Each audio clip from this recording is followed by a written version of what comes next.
Hello, everybody. I know that we do still have people coming in. I am going to give it 1 second here and we'll get started.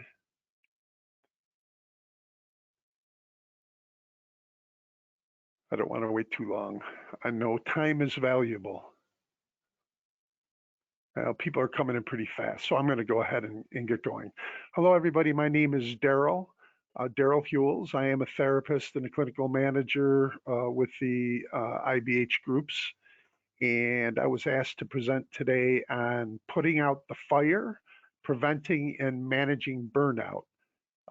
And so we're going to be talking about that a little bit. You can go ahead to the next slide. So today, a few of the things we're going to get through. We're going to talk about, hopefully by the end of this session, you'll be able to define burnout. You'll be able to identify the signs and symptoms of burnout. You'll be able to describe the health benefits of burnout, and you will be able to implement strategies for preventing and coping with burnout. So our next big question is, next slide, please. What is burnout? And so we're going to take a look at this definition here first, because burnout is a very common term now. It's used frequently, and we do want to talk a little bit about what that is. Now, here's a definition that was presented by a social psychologist and psychology professor from the University of California, Berkeley. She's one of the pioneers of burnout and studying the idea of burnout. And this is her definition: a prolonged response to chronic emotional and interpersonal stressors on the job, and is defined by the three dimensions of emotional and physical exhaustion, depersonalization, and inefficacy. Now, those three factors are important. We're going to talk a little bit more about each one of them, but basically, I do want to mention emotional and physical exhaustion. It doesn't just mean to be tired, but it really has to do with an overall exhaustion that can include things like fatigue, emotional numbing, dehydration, um, and so those are included in there. And again, we're going to talk about these a little more. Depersonalization is a disconnect. When a person has a disconnect, it's a coping mechanism that people use, and they disconnect from social and interpersonal relationships. People tend to become more isolated, and again, this is a form of coping with the stress, the chronic stress that comes from experiencing burnout. In efficacy it could involve a poor productivity, a low productivity, but it also involves a denial of or minimization of achievement. So sometimes we get to a point where we don't really we don't accept our own achievements, or we minimize them, especially in a professional context. So we tend to dismiss things that might be good, um, that might be better, but we don't look at them that way. And you can go to the next slide. Uh, Now, we have a number of statistics here, and these are taken from some sources that are presented at the end of the slideshow, which you'll have an opportunity to see. Um, this first statistic, but actually a lot of these statistics are utilized by lawmakers, policy analysts, social scientists, human service workers in terms of developing programs and policies and different things in different areas. But in 2016, 50% of working adults reported work-related exhaustion as opposed to 18% in 72. So that went up drastically. 2015, millennials had the highest work-related stress levels of any age group. 2016, burnout is a stress response, and we process similarly to that of a traumatic event. So in other words, you all hear about PTSD. Burnout is not PTSD, but in some ways it can look similar to PTSD, post-traumatic stress disorder.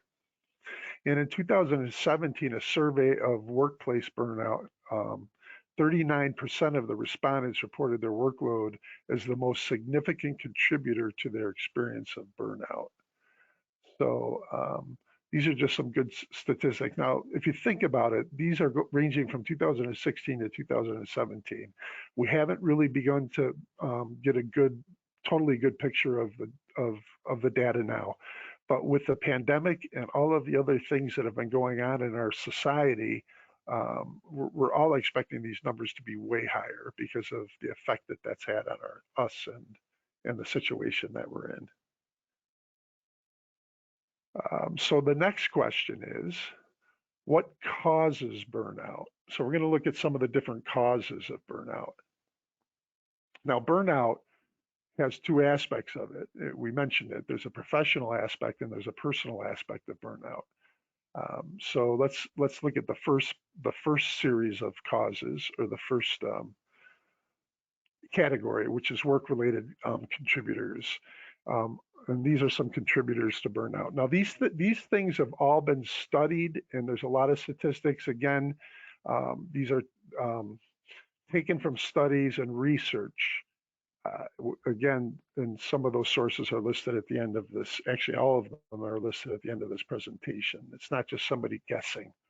But some things that do contribute to burnout: unrealistic and competing deadlines, overwhelming schedules and frequent rescheduling. The third bullet is an interesting one: modern expectations of immediate responses to communications. I don't know how many of you might be able to relate to this, but due to advances in social media and social networking, the way that we communicate through apps and everything else, people now have a tendency to feel like they're expected to respond immediately to each email and text and phone call and notification, et cetera. We have such a more complex network of communication platforms right now that it's just an overload of information. And a lot of people that work in stress, talk about trying to shut some of that off. But that's a major contributor. The next one: responsibilities beyond the scope of one's role without additional compensation and support. People are being forced to take on more responsibility, and that definitely is a factor. Another interesting one: consistent exposure to technology and blue light. There there's just we're always using technology. We're in front of computers, smartphones, tablets, and these expose us to artificial lighting to the point where we are exposed to artificial light more than we ever have been in the history of our culture. And blue light does emit from screens, and it can be harmful actually to eyes, to the health of your eyes. It could lead to headaches. If you sit in front of a computer too long, I've had that happen to me where I start getting a headache. So that's another contributing factor. Also, other physical demands of work, inadequate or no supervision. Good supervision is critical to helping employees in terms of minimizing and preventing burnout. Interpersonal demands with colleagues and clients and customers. These are all work-related contributors to burnout. The next category has to do with a personal, you can go to the next slide, personal or lifestyle-related contributors. And these are some common examples of those. And overworking without time for socialization or fun. This is a critical thing: making time for yourself and having to work so often that you don't have time for yourself. Because stress with humans is accumulative, and our stress levels don't go down automatically. So we have to do things to make sure that we have to intentionally do things that bring our stress levels down. And that's hard to do when you don't have the time to do that. Inadequate sleep. Sleep is a major source of, again, replenishing. A habit of taking on too much, or talking too much too. A habit of taking on too much. Being able to set boundaries and worrying about what boundaries you're allowed to set and how far you can go with them is important. And this next one: a tendency to not ask for help. In my field as a therapist, it's one of the most common deficits that I see for us as a culture is asking for help is something that's difficult for us. We feel like we're putting people out. We feel like we don't want to take advantage of people. So that's another one. And then poor eating habits, eating exercise, or poor health habits, eating, exercise. Um, Sometimes they consider the three pillars of good mental health and physical health are nutrition, exercise, and sleep. So those are some critical and important areas to always consider. And we're going to come back to some techniques for dealing with these things, which will tie right in. So those are the contributors to leading to burnout. Now we're going to look at some of the signs of burnout. Okay, um, you can go ahead and go right to the next slide here. Now, this is not an exhaustive list, but these are some of the more common signs that you would see with burnout. There's definitely other things that this could be. We already talked about fatigue. Chronic fatigue is absolutely um, a common sign of burnout. Fatigue is and it could be from, again, it's not necessarily from being just physically tired, but it's also emotionally tired. And you know how you feel when you feel overwhelmed. And when you feel overwhelmed constantly, we have a tendency to just exhaust us, just that emotion. So chronic fatigue, uh, sleep disturbances rather, sleep disturbances. And sleep disturbances doesn't just mean not being able to sleep. It could be that somebody can't sleep. It could be that somebody sleeps too much. It could be that somebody sleeps but they wake up frequently. But any type of sleep disturbance is definitely one of the signs. Difficulty concentrating. Difficulty concentrating when we get burnout. It's hard for us to focus on something and to concentrate. Headaches. You can have headaches, also physical symptoms, and we'll come to that in a little bit too. Low immunity, the next one that talks about it. Um, but it's definitely some physical things. Irritability is common, depression and anxiety. Now, again, I said this isn't an exhaustive list. Are just some things. You might think of other things. Lack of motivation, difficulty with relationships. I mean, there's really a lot of things that could be part of this. Another thing that's important to note is that all of these things could also be symptoms of things such as depression and anxiety. So it's not a matter of trying to diagnose yourself, but what's key and important in this is being aware that of what you're experiencing and considering that this might be burnout, and is it connected to stress in your professional life with a combination of that stress and stress with your personal life. So you want to keep an eye on those things. Next slide. Now, those were the physical and emotional. These are the three areas we talked about. We're going through here. The next one is depersonalization related signs of burnout.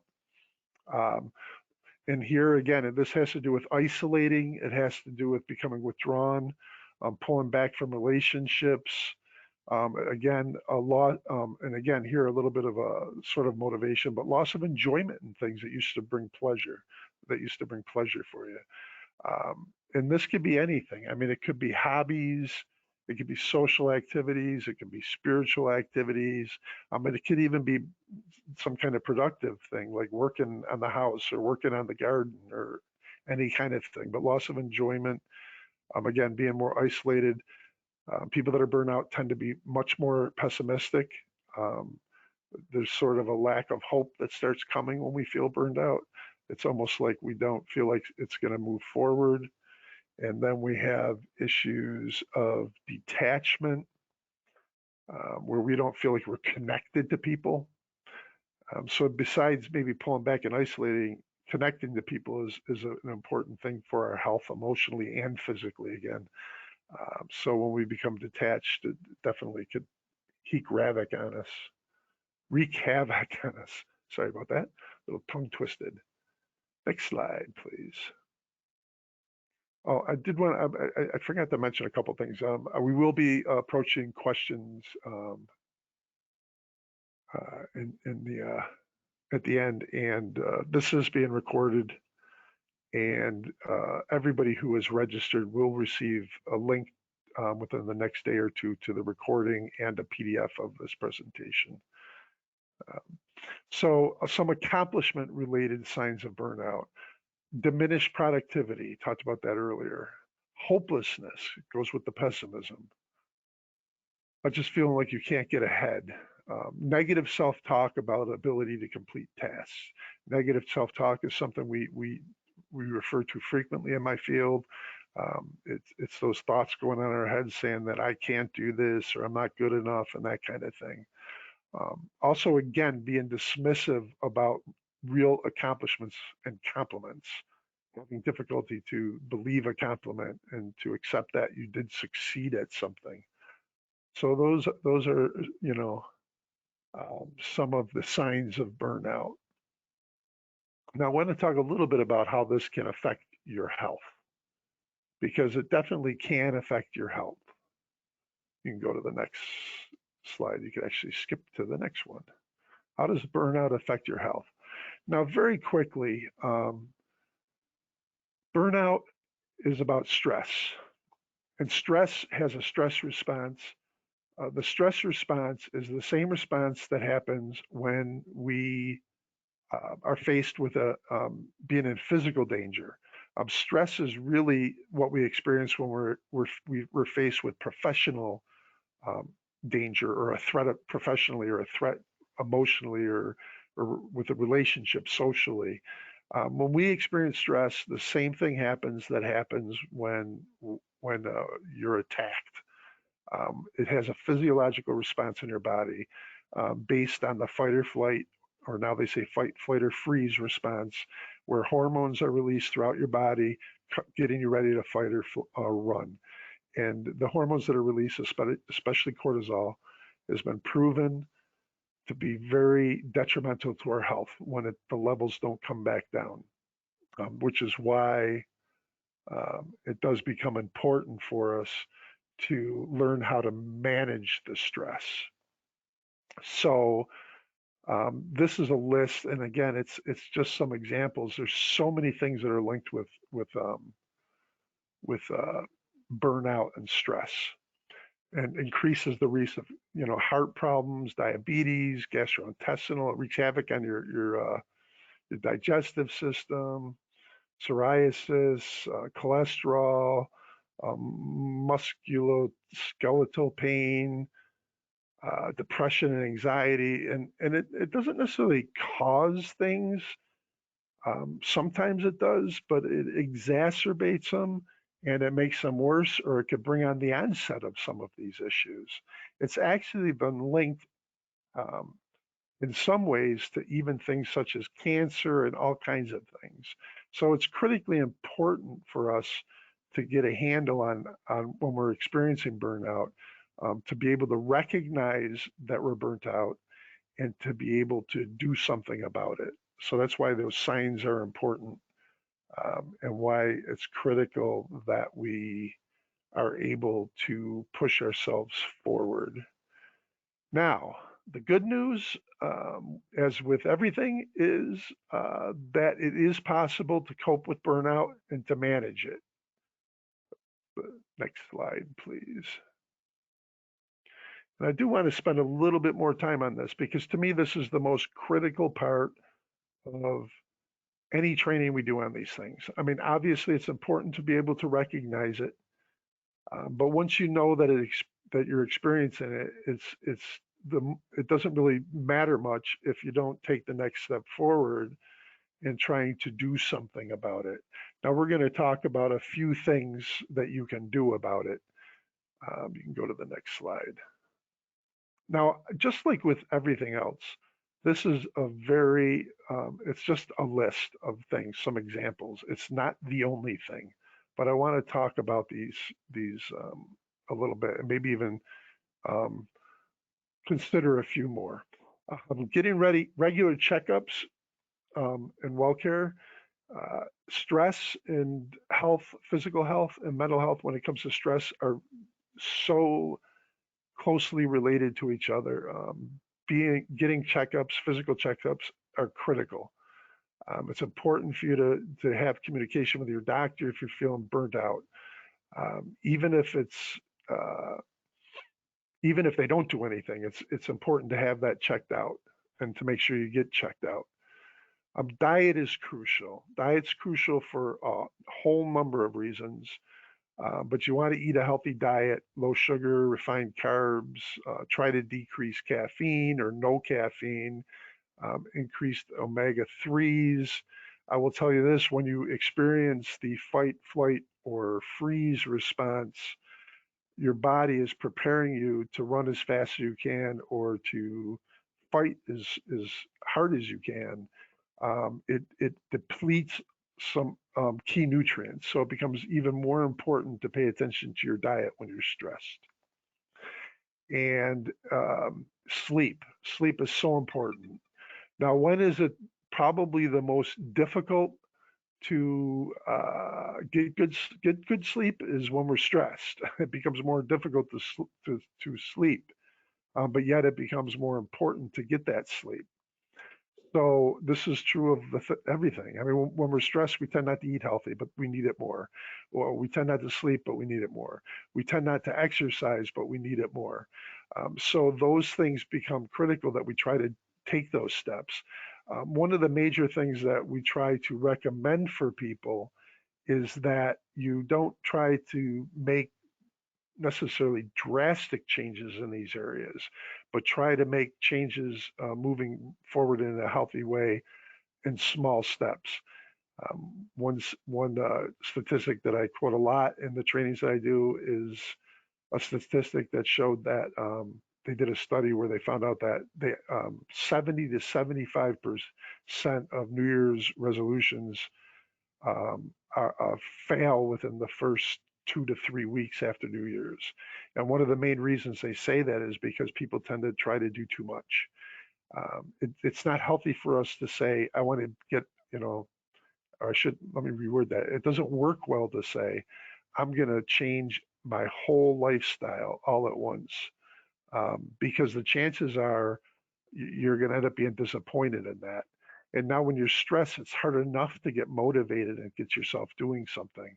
So with all of these things that I'm asking you to do, it's critical for you to do small steps. Don't try to do everything at once.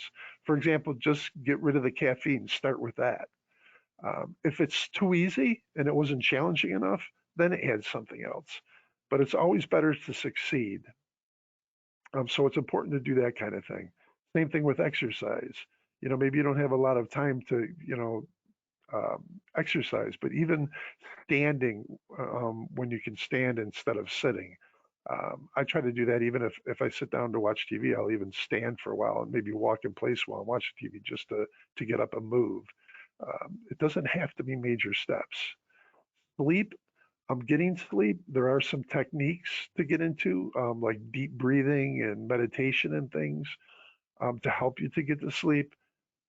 Again, a lot of people say those things don't work, but the truth is that they can work if you practice them. We have a tendency to try to use those techniques when we're already too stressed, so it becomes more difficult.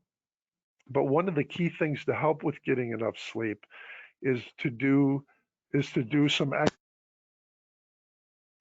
um, is to do some exercise. Exercise has been proven to it's been proven to make it easier to get to sleep. And there, again, there's been numerous studies that have shown how well that works. So that's another good thing. The next one, ask for help. Ask for help. We have a tendency to think that we should be giving all the time. We do a whole training on it's not selfish, it's self-care. You cannot help other people if you don't help yourself. And part of helping yourself is being able to ask for help. It's so important for us to use the supports that we have. That's what we're there for. We have a tendency to be plenty, easily, it's easy for us to give help to people, but it seems to be harder for us to accept it. And it becomes critical for us to take care of ourselves. Again, the next one goes along with that too. Seek emotional support when necessary, families, friends, therapists. Also, part of that is connecting with other people. You have that disconnect, so you want to connect. I do know it's difficult to connect with people in this current zeitgeist that we're in with everything going on. But connecting doesn't have to be in person and physical, although that is one of the best. But connecting to people is one of the most powerful tools that we have. Harvard did a study where they took people that were at high stress levels, and they first thing they did is they gave them the stress balls. Remember those little sponge balls you squeeze? And they measured stressor indicators like blood pressure and pulse and a lot of biological things. And the stress balls actually literally did not have any major positive effect, which most people in my field don't like to hear, but they're good at a good advertising tool. But then they compared that to just simply holding somebody's hand. And the act of holding somebody's hand just brought that stress level down drastically and immediately.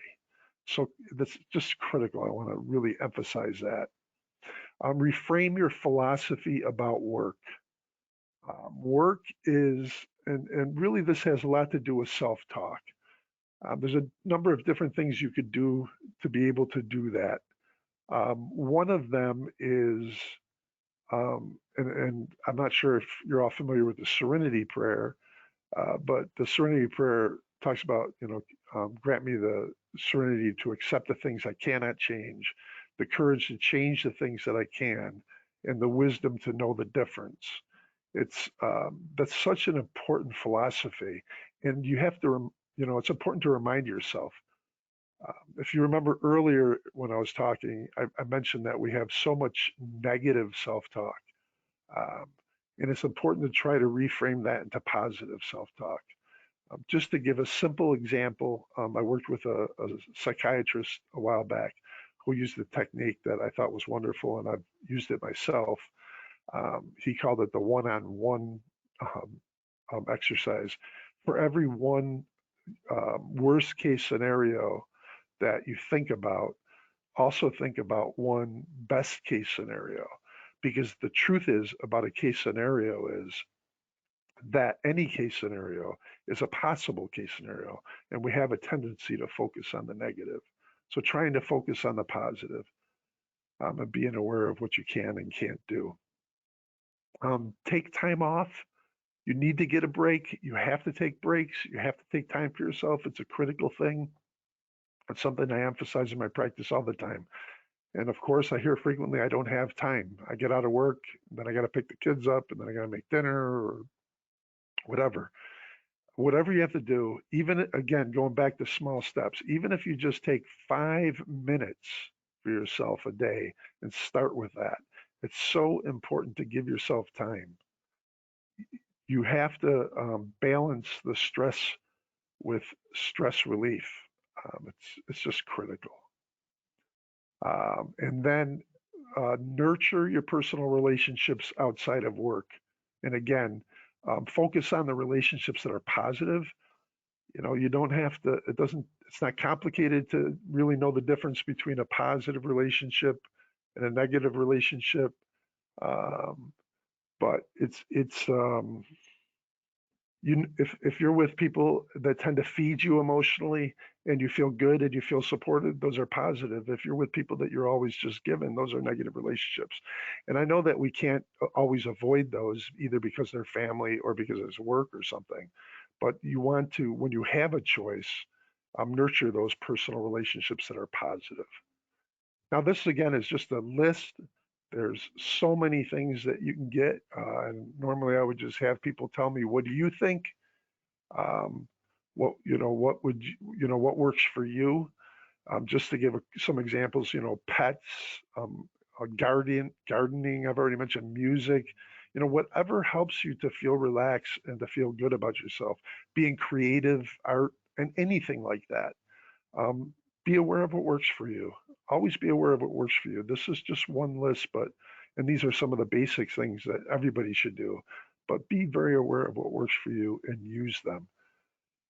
Uh, you have the airplane scenario where they're showing you how to use the mask and they always tell you put yours on first before you try to help somebody else.